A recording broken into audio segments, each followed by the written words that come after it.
Hello everyone, I just wanted to jump on here this week and talk a little bit more about some of those tools that we've been talking about in the What Isaiah Says to Me study guide.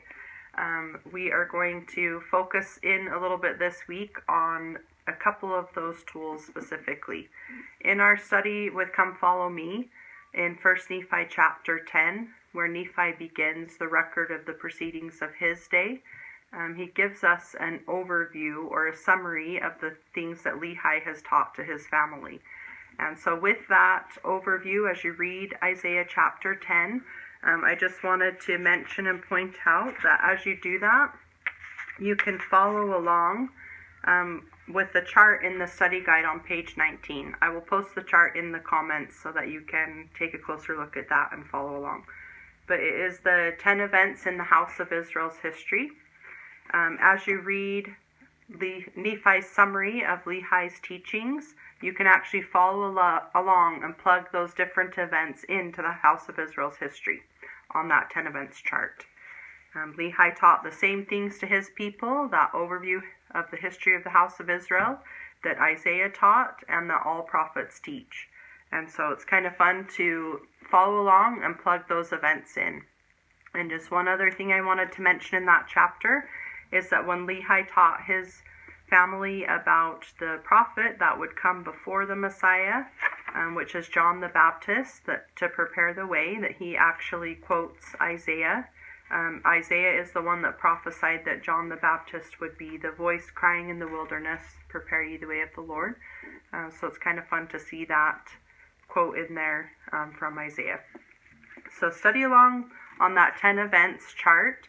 That chart gives us the overview, the overall context, which we can place all of Isaiah's words and all scripture, all the prophecies of the prophets throughout time into that history.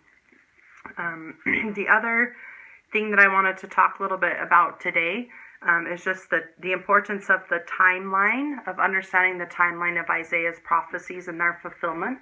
That starts in a section in the Isaiah study guide on page 20, is the timeline of Isaiah's prophecies and their fulfillment. So it's really important to be able to understand the things that Isaiah taught, what he prophesied of, when those things are being fulfilled.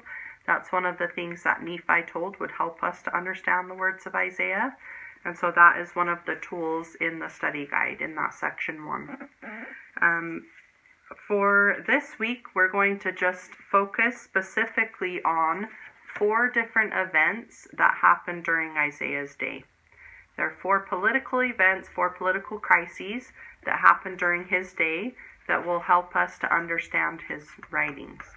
Isaiah, he uses a technique called we call it a then and now contrast, where he talks about the wickedness of the people in his day, and he compares that with the glory of Christ in the last days, the gathering of Israel, the restoration, and the righteousness of the people then. He compares those two things often throughout his writing.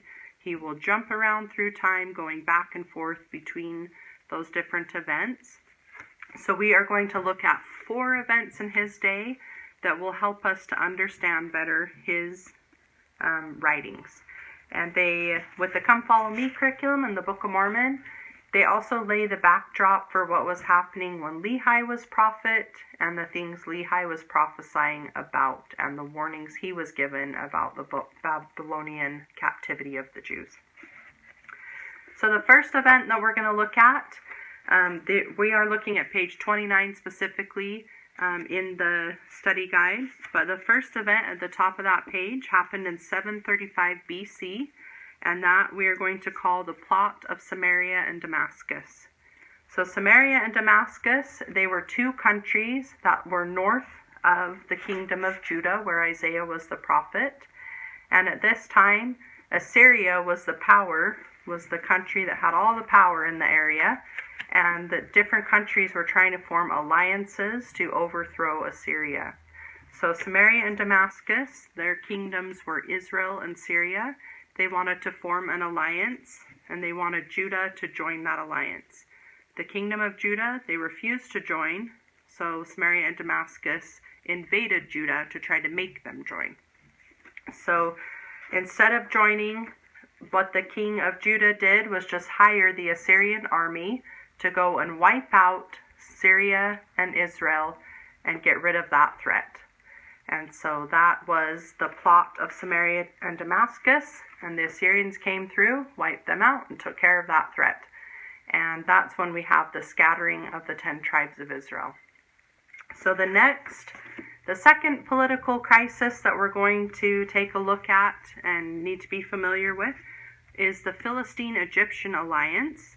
Those two countries, the Philistines and the Egyptians, were the next countries to rise up and try to form an alliance against the Assyrians, and that alliance basically crumbled. They wanted Judah to join, but Judah did not join, and that alliance crumbled when the Egyptians did not help the Philistines when they were under attack. So that alliance crumbled. And the next one is the in 705, 704 BC, the Babylonian revolt. So the next country that rose up to try to form an alliance against the Assyrians was Babylon. And they tried to get all of the countries to the west of them to join. They wanted Judah to join that alliance. And this time, Judah did join. And so Assyria eventually was able to conquer Babylon. Isaiah prophesied of that. He talked about Babylon the Great falling and the fear that came into him for his country, for the kingdom of Judah, because they knew that the Assyrians were going to come and wipe them out next. The Assyrians came through and wiped out all the countries that were involved in that Babylonian revolt. And so Judah was one of those countries, but Isaiah was able to prophesy that though all of the cities of Judah would be destroyed, Jerusalem would stand. And so that leads us to the fourth political crisis, which happened in 701 BC, which is the siege of Jerusalem by Assyria. So after Assyria wiped out all those other countries involved in the Babylonian revolt, they came to the kingdom of Judah and they conquered every city right up until Jerusalem. They were at the walls of Jerusalem, they were battling and trying to conquer Jerusalem, but they were not successful. The Lord took care of that threat as Isaiah had prophesied.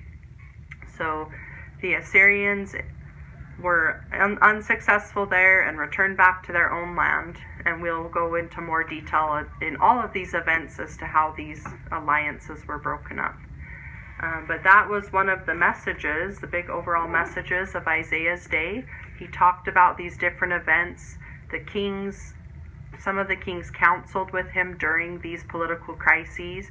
These help put his words into context and help us to understand and see the wickedness of the people in his day, which he will use to make those comparisons throughout his writings. So those 4 events are important to know. I'll put the timeline in the comments below for you to get more familiar with that and learn about that. Ask us what questions you have, and we will refer back to the timeline and the history of the House of Israel chart throughout our study of the book of Isaiah and the Come Follow Me curriculum. So we look forward to going into more depth with you and hearing your insights, and thanks for joining us this week. We'll see ya.